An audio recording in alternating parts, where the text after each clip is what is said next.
નમસ્કાર, આપ જોઈ રહ્યા છો ડે સ્પેશિયલ અને આપની સાથે હું છું વૈભવી। દર્શક મિત્રો, આજે એક એવા વ્યક્તિત્વ વિશે વાત કરવી છે, ભારતના પૂર્વ વડાપ્રધાન સ્વ અટલ બિહારી વાજપેયીજી। તેમના વિશે આજે આપણે વાત કરવી છે। આજે તેમની ચોથી પુણ્યતિથિ છે। ખાસ કરીને તેઓ ન માત્ર એક રાજનેતા તરીકે પ્રસિદ્ધ હતા, પરંતુ એક કવિ તરીકે પણ તેઓ પ્રસિદ્ધ રહ્યા છે।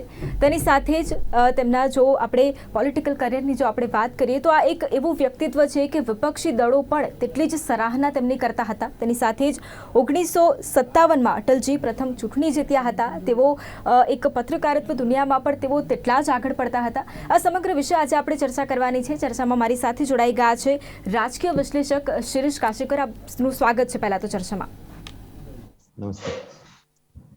શિરીષજી, સૌથી પહેલો સવાલ, અત્યારે થોડું ઇતિહાસમાં જઈને આપણે જોઈએ। આમ તો અટલજી એક એવા નેતા રહી ચૂક્યા છે કે એક એવા વડાપ્રધાન રહી ચૂક્યા છે કે કોઈ પણ પક્ષ હોય, વિપક્ષ પણ હોય, હંમેશા તેમની સરાહના કરતું આવ્યું છે।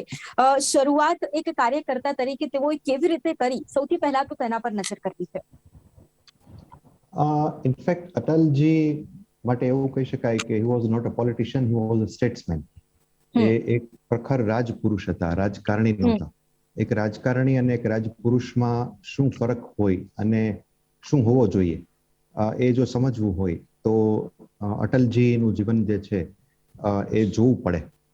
અટલજીએ બિલકુલ જેને કહીએ આપણે યૌવનાવસ્થાથી જ પ્રખર રાષ્ટ્રવાદી વ્યક્તિ હતા અને રાષ્ટ્રીય સ્વયંસેવક સંઘ સાથે પણ એમનો સંપર્ક જે છે બાલ્યાવસ્થાથી આવેલો, એટલે દેશભક્તિના રંગે તો એ રંગાયેલા હતા જ। અને બિલકુલ જ્યારે આપણે કહીએ કે એવા સમયમાં કે જ્યારે એક યુવાન તરીકે તમારે નિર્ણય લેવાનો હોય છે કે તમે કારકિર્દીમાં આગળ શું કરવા માંગો છો, એ જ સમયે એમને જનસંઘમાં બહુ જ મહત્વની જવાબદારી સોંપવામાં આવી। ડોક્ટર શ્યામાપ્રસાદ મુખર્જી અને અન્ય લોકોની સાથે એમને જનસંઘમાં જવાનું થયું અને આપણે એવું કહી શકીએ કે રેસ્ટ ઇઝ ધ હિસ્ટ્રી। જોકે એ જ્યારે એ તરુણ અવસ્થામાં હતા ત્યારે એમનાથી ઘણા બધા સ્ટોલવર્ટ્સ જે છે એ ત્યારે પાર્ટીમાં હતા, પણ બે લોકો અટલજી અને લાલકૃષ્ણ અડવાણીજી, આ બંને લોકો પેરેલલ જનસંઘની અંદર જે છે એ ધીરે ધીરે આગળ આવ્યા। પણ અટલજી જે છે એ આમ જોઈએ તો કવિ હૃદયના વ્યક્તિ એવું કહી શકાય। જનરલી રાજકારણીઓને સાહિત્ય અને કલા અને આ બધા સાથે બહુ નજીકનો કે દૂર દૂર સુધી સંબંધ હોતા નથી, પણ અટલજી તો પોતે કવિ હતા અને એ કવિ હૃદયના હોવાના કારણે એમની અંદર એક સ્વાભાવિક રુજુતા પણ હતી।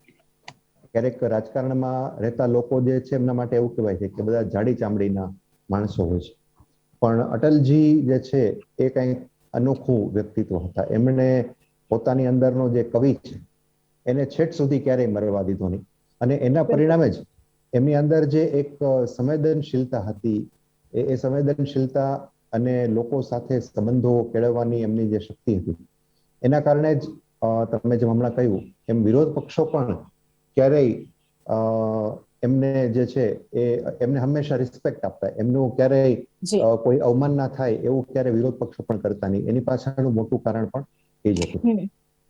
બિલકુલ। અને એક વાત એ પણ છે કે 70 અને 80 ના એ દાયકો કે જ્યાં લોકો તેમને સાંભળવા માટે, તેમની સભાઓ જ્યારે યોજાતી, તેમને સાંભળવા માટે એટલી મોટી ભીડ એકઠી થઈ જતી, કેવો પ્રભાવ તેમનો રહેતો હતો? અટલજીની વાણી જે છે એ અસ્ખલિત રહેતી। આમ હું કમ્પેરિઝન નથી કરતો, પણ આજે જેમ આપણે કહીએ છીએ કે છેલ્લા 15 વર્ષની અંદર 15-20 વર્ષ આમ તો નરેન્દ્રભાઈએ પોતાની જે આભા ઊભી કરી પોતાની ભાષણ અને છટાથી, હું નવી પેઢીને ધ્યાનમાં આવે એટલા માટે કહું છું, રાઈટ? તો હજુ પણ હવે નરેન્દ્રભાઈની સભા હોય તો લોકો ઉમટી પડે છે કે એ શું કહેવાના છે, ચલો સાંભળવા માટે જઈએ। એ તો હવે વડાપ્રધાન બન્યા, પણ એ વડાપ્રધાન નતા, એ પેલા મુખ્યમંત્રી હતા ત્યારે પણ તો એ એમની જે છટા જે છે, એમની જે વાકપટુતા જે છે, એમનું જે વિદ્વતા જે છે, એની ક્યાંક ને ક્યાંક અસર જે છે એ અટલજી માંથી પણ આવી છે। કારણ કે અટલજીએ નરેન્દ્રભાઈ જેવા અસંખ્ય કાર્યકર્તાઓને તૈયાર કર્યા, રાઈટ? અને અટલજી જે છે એમની સભાઓને સાંભળવા માટે, અટલજી એમના ગામમાં સભા કરવાના છે એવી લોકોને ખબર પડે એટલે લોકોની અંદર ઉત્સાહ છવાઈ જતો, લોકો આમ જાણે મેળામાં જવાની તૈયારી કરવાની હોય એવી રીતે તૈયારી કરતા। મને યાદ છે રાજકોટની અંદર ખાસ કરીને, સૌરાષ્ટ્રનું મોટું મથક રાજકોટ કહેવાય, તો રાજકોટમાં જો અટલજીની સભા હોય જનસંઘના સમયે કે ભારતીય જનતા પાર્ટી શરૂ થઈ એ પછીના સમયમાં, તો ત્યાંનું જે શાસ્ત્રી મેદાન છે ત્યાં આખા સૌરાષ્ટ્રમાંથી લોકો ઉમટતા અને આમ હૈયે ઉડાડાયની એવી ભીડ જામતી અને લોકો અટલજીને આવવામાં વાર થાય તો પણ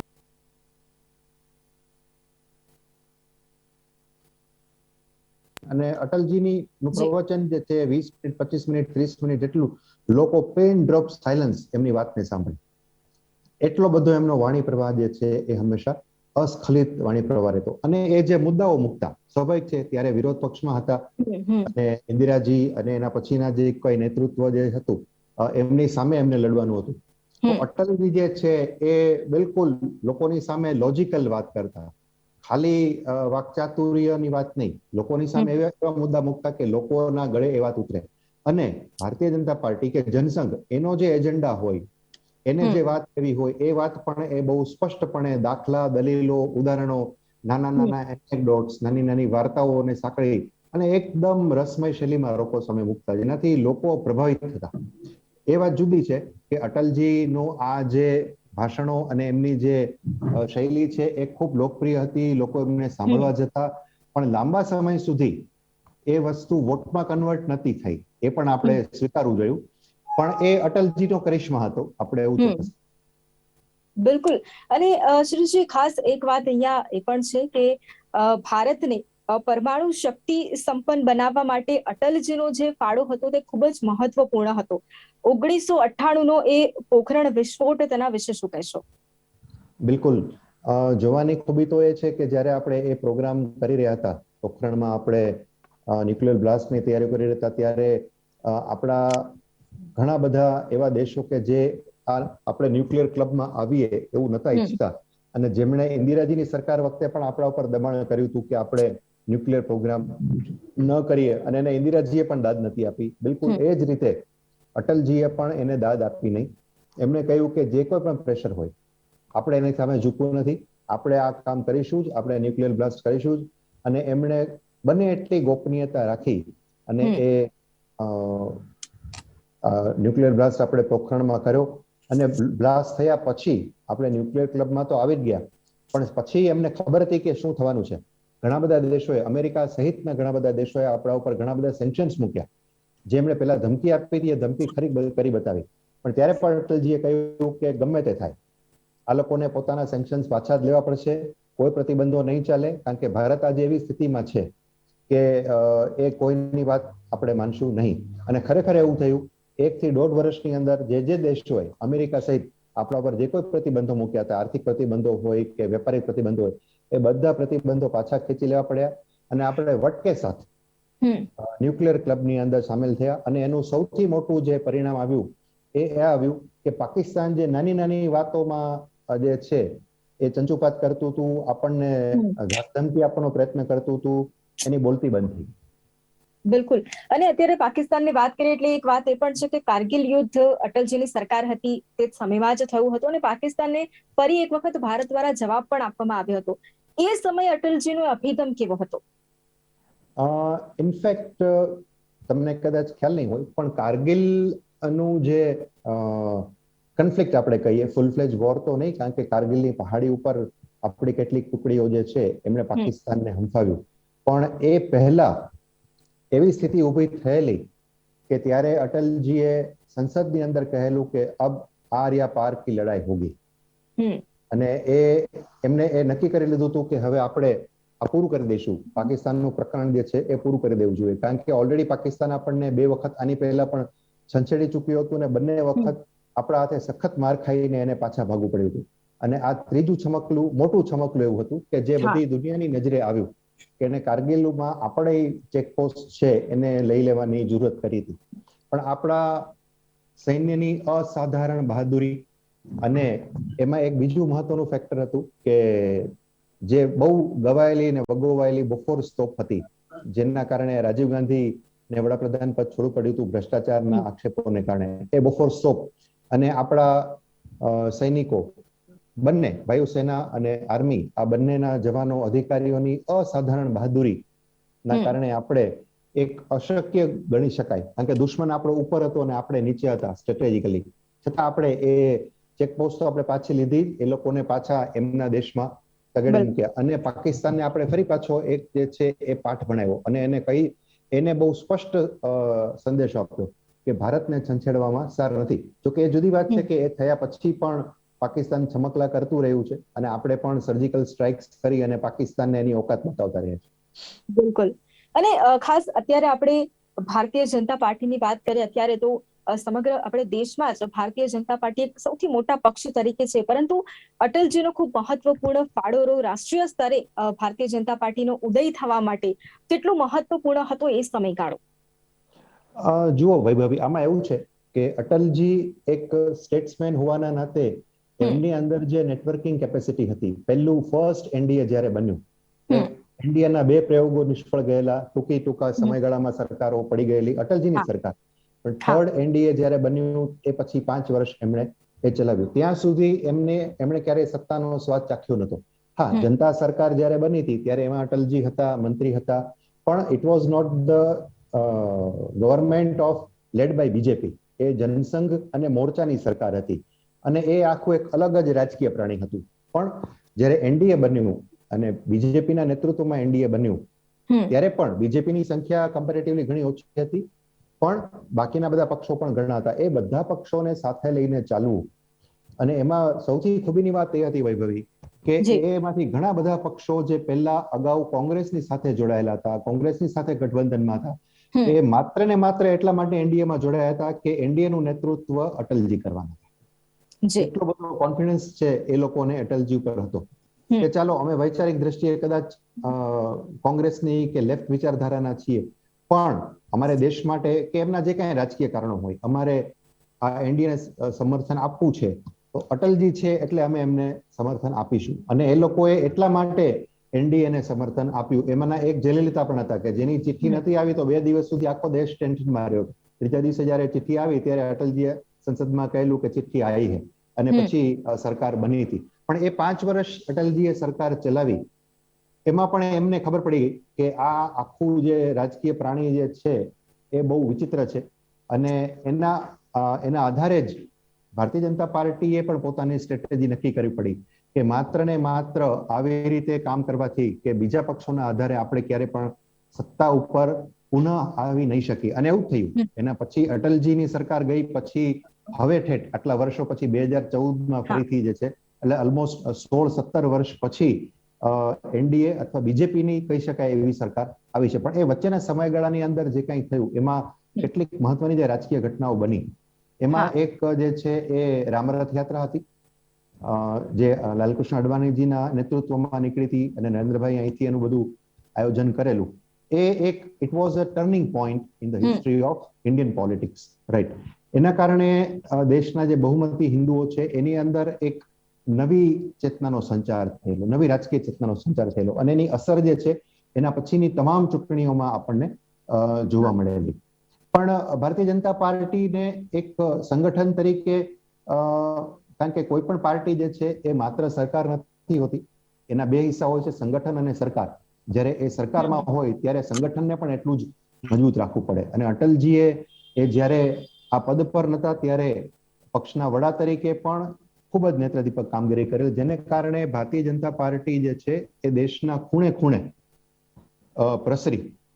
અટલજી અને અડવાણીજી આ બંનેની જે જોડી છે એના થકી જનસંઘ અને જનસંઘમાંથી ભાજપ એને એમ કહું ને કે 90ના દાયકાના અંત સુધી એ બંને લઈ ગયા. એમાં લાલકૃષ્ણ અડવાણીજી જે છે એમનું સંગઠનાત્મક કામ રહ્યું અને અટલજી જે છે એમનું પોતાનું જે પોલિટિકલ નેટવર્કિંગ છે, એમની જે સ્ટેટ્સમેનશિપ છે, એના આધારે ભારતીય જનતા પાર્ટી એના મૂળિયા જે છે એ મજબૂત થયા એવું કહી શકાય. અને આજે જે ભારતીય જનતા પાર્ટી સત્તાના મીઠા ફળ ખાય છે એના માટે આ લોકોનો પરસેવો, ખાસ કરીને અટલજી જે છે એમની મહેનત બહુ મોટી જવાબદાર છે. બિલકુલ. અને અત્યારે શિરીષજી તમે જે રીતે વાત કરી કે અત્યારે ભારતીય જનતા પાર્ટી તેનો સ્વાદ ચાખી રહી છે જીતનો, પરંતુ અત્યારનો જો આપણે સમયગાળો જોઈએ ને, અત્યારે જે રાજકીય પક્ષો છે, અટલજી પાસેથી શું શીખવાની જરૂર છે? અટલજીમાં છે ને ખૂબ ધીરજ હતી, કારણ કે એમણે જે પ્રકારનો સંઘર્ષ જોયેલો, સત્તા તો હતી નહીં પણ સંગઠનાત્મક દ્રષ્ટિએ સંઘર્ષ, વૈચારિક દ્રષ્ટિએ સંઘર્ષ, એ જે એમણે જોયો અને પાર્ટીને બિલકુલ સ્ટ્રેચમાંથી, જેને કહીએ ને કે એકદમ નાના સ્તરના પક્ષમાંથી એને એક વિશાળ રાષ્ટ્રીય પક્ષ સુધી લઈ જવાની જે યાત્રા એમણે કરી એમના નેતૃત્વમાં કે અન્ય નેતાઓના નેતૃત્વમાં, પણ એમાં ક્યાંક ને ક્યાંક પાછળ જે છે એ અટલજીનું પોતાનું પણ એક મોટું મનોબળ જે છે એ રહ્યું. એ બહુ એમની એક મોટો ગુણ હતો. એટલે અંગત રીતે જે લોકો નેતૃત્વ કરવા માંગે છે, કોઈ પણ લોકો જે નેતા બનવા માંગે છે અથવા લીડરશિપ કરવા માંગે છે, એમણે અટલજીના જીવનનો અભ્યાસ કરવો જોઈએ. તો એમને ખ્યાલ આવે કે નેતૃત્વ એટલે શું. સત્તા આવી જાય એટલે પછી એના મદમાં જે કરવું હોય કરવું, ધાર્યું કરવું, એ નેતૃત્વ નથી હોતું. ઘણી બધી વખત તમારે પારોઠના પગલા પણ લેવા પડે અને ઘણી વખત તમારે આક્રમક પણ બનવું પડે. આ બધી જ વસ્તુઓ, આ બધા જ ગુણો જે છે એ અટલજીની અંદર હતા. અને ખાસ કરીને એમની અંદર જે સંગઠનાત્મક શક્તિ હતી એ અદ્ભુત હતી. અને પરિણામે એમના પક્ષના લોકો એમને તો એમણે જોડ્યા છે, પણ સાથે સાથે અન્ય પક્ષો, ખાસ કરીને જ્યારે આટલા બધા પક્ષોની સરકાર ચલાવવાની હોય ત્યારે બીજા પક્ષોને પણ સાથે રાખવા, એમની વાતને પણ સમજવી, એમના પ્રશ્નોને પણ હલ કરવા. કારણ કે એક બહુ મહત્વની વસ્તુ એ છે કે જ્યાં સુધી રાજીવ ગાંધીની સરકાર હતી ત્યાં સુધી ભારતની અંદર મોટા ભાગે કોંગ્રેસની સરકાર રહી અને રાજ્યોની અંદર પણ મોટા ભાગે કોંગ્રેસની સરકાર રહી. પણ જેવી રાજીવ ગાંધીની સરકાર ગઈ પછી કેન્દ્ર સરકારો ધીરે ધીરે નબળી પડતી ગઈ ઇન ધ સેન્સ કે બધી કોએલિશન ગવર્મેન્ટ્સ આવતી ગઈ અને રાજ્યોની અંદર પણ કોંગ્રેસ ધીરે ધીરે નબળી પડવાનું શરૂ થયું અને પરિણામે જે પ્રાદેશિક પક્ષો જે છે એ બળવતર થતા ગયા, બળવાન થતા ગયા. એની અસર ભારતની રાજનીતિ ઉપર દેખવાની શરૂ થઈ ગઈ હતી. આ પરિસ્થિતિનો સૌથી વધારે સામનો જો કોઈ કર્યો હોય તો અટલજીએ કર્યો. આજે પણ આપણે જોઈએ છીએ કે કોંગ્રેસ તો હવે ઓલમોસ્ટ બધા જ રાજ્યોમાંથી 1-2 રાજ્યોને બાદ કરતા ક્યાંય છે પણ નહીં, બીજા કે ત્રીજા નંબર પર પહોંચી ગઈ છે. ભારતીય જનતા પાર્ટી ઘણા બધા રાજ્યોમાં શાસનમાં છે, પણ બાકીના રાજ્યોની અંદર પ્રાદેશિક પક્ષો જે ખાસ કરીને સાઉથની અંદર પ્રાદેશિક પક્ષો જે છે એ ખૂબ જ બળવાન છે. રાઈટ. આવી સ્થિતિની અંદર તમારે જો રાજ કરવું હોય, જો તમારે સત્તા ટકાવી રાખવી હોય, જો તમારે તમારા સંગઠનને આગળ લઈ જવું હોય, તમારે તમારા પક્ષના મૂળિયાને ઊંડા કરવા હોય, તો અખૂટ ધીરજ રાખીને, સંબંધો કેળવીને, બધા પક્ષોને સાથે રાખીને જો સાથે ચાલો તો આ કામ જે છે એ થાય અને એ પણ લાંબા ગાળે થાય. એટલી ધીરજ રાખવી જરૂરી છે. બિલકુલ. અને સુરેશજી, તમે જે રીતે વાત કરી કે ધીરજ ખૂબ હતી તેમનામાં, એક એવું વ્યક્તિત્વ કે જે વિપક્ષની પણ આપણે શરૂઆતમાં વાત કરી કે વિપક્ષ પણ તેટલી જ તેમની સરાહના કરતું હતું. અત્યારની જે છિછોરી રાજનીતિ આપણે કહીએ તેનાથી એકદમ વિપરીત હતા અટલજી. તે સમયનો કોઈ કિસ્સો જો આપને યાદ આવતો હોય કે વિપક્ષ તરીકે પણ લોકો તેમની તેટલી જ સરાહના કરતા હતા? મને યાદ છે જ્યારે આપણે બાંગ્લાદેશનું નિર્માણ કર્યું, પાકિસ્તાન, ઈસ્ટ પાકિસ્તાન, વેસ્ટ પાકિસ્તાન નો જે મામલો હતો અને આપણું સૈન્ય અને આપણા કેટલીક એજન્સીસ છે એમણે ઈસ્ટ પાકિસ્તાનમાં જઈ અને પાકિસ્તાનથી આપણે એક આખો હિસ્સો અલગ કરી દીધો અને આપણે પછી એને બાંગ્લાદેશ એવું નામ આપ્યું, જે બંગાળી મુસ્લિમો જે નો આખો વિસ્તાર છે જે પહેલા પાકિસ્તાન હતું. એ જ્યારે નિર્માણ થયું, રાઈટ, એ સમયે તો વડાપ્રધાન ઇન્દિરા ગાંધી હતા અને આ ઇન્દિરા ગાંધીનું ચાણાક્ષ વ્યક્તિત્વ હતું અને એમની પોલિટિકલ મેચ્યોરિટી હતી કે જેના કારણે આ થયેલું. એમને ખબર પડી ગઈ હતી કે આ પાકિસ્તાન આપણને વારંવાર કનડ્યા કરશે અને જો આવું કંઈ નહીં કરી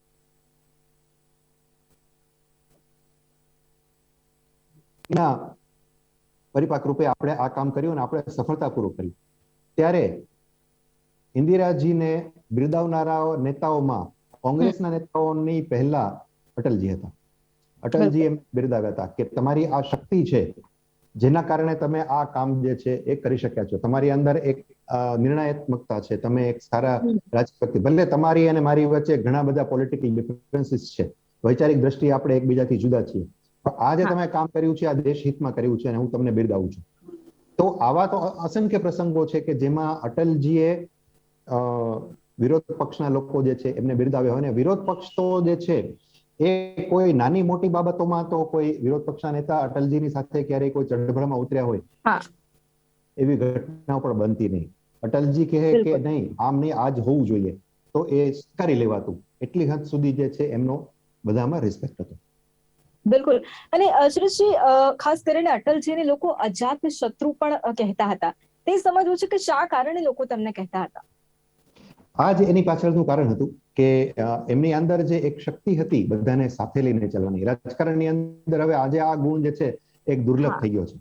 લોકો સત્તામાં આવે પછી એની અંદર એક જુદા જ પ્રકારનું એનું વર્તન હોય છે અને પછી એવું માને છે કે બાકી બધું તો ઠીક છે, હવે આપણે સત્તામાં છીએ ને બધું જોઈ લેશું. પણ એવું બધું જોઈ નથી લેવાતું.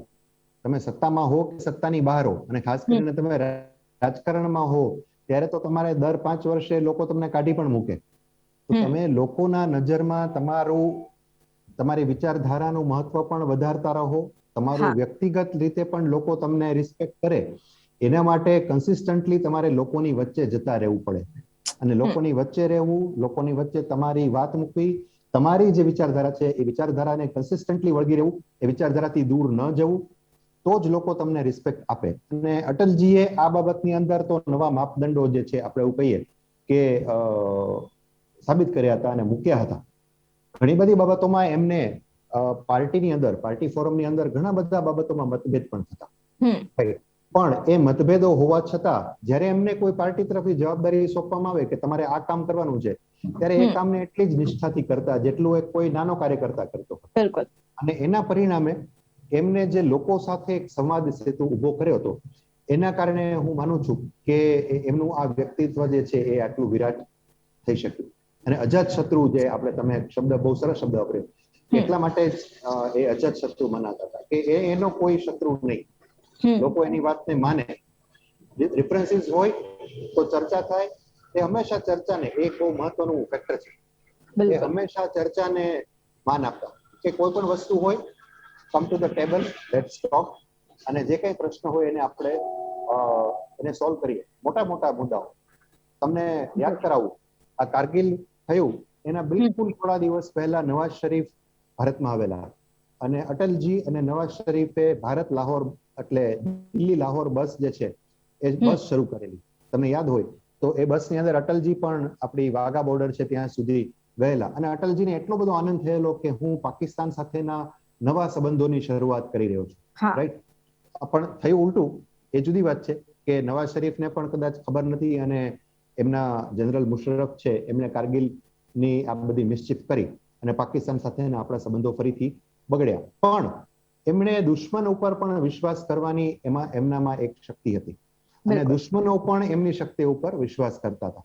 એટલા માટે જ કદાચ અજાતશત્રુ હતા. બિલકુલ. તો આજે ખાસ કરીને અટલજી કે પૂર્વ વડાપ્રધાન આપણા ભારતના રહી ચૂક્યા છે, અને આજે તેમના વિશે ઘણું બધું જાણવાનો પ્રયત્ન કર્યો. એક એવું વ્યક્તિત્વ કે રાજકારણમાં, અત્યારનું જે રાજકારણ છે તેનાથી એકદમ વિપરીત વ્યક્તિત્વ હતું. વિશેષ આજે આપણે ચર્ચા કરી છે. શિરીષજી, અમારી સાથે આપ ચર્ચામાં જોડાયા તે બદલ આપનો આભાર. ધન્યવાદ. તો બિલકુલ ડે સ્પેશિયલ કાર્યક્રમમાં હાલ બસ આટલું જ. ફરી મળીશું એક નવા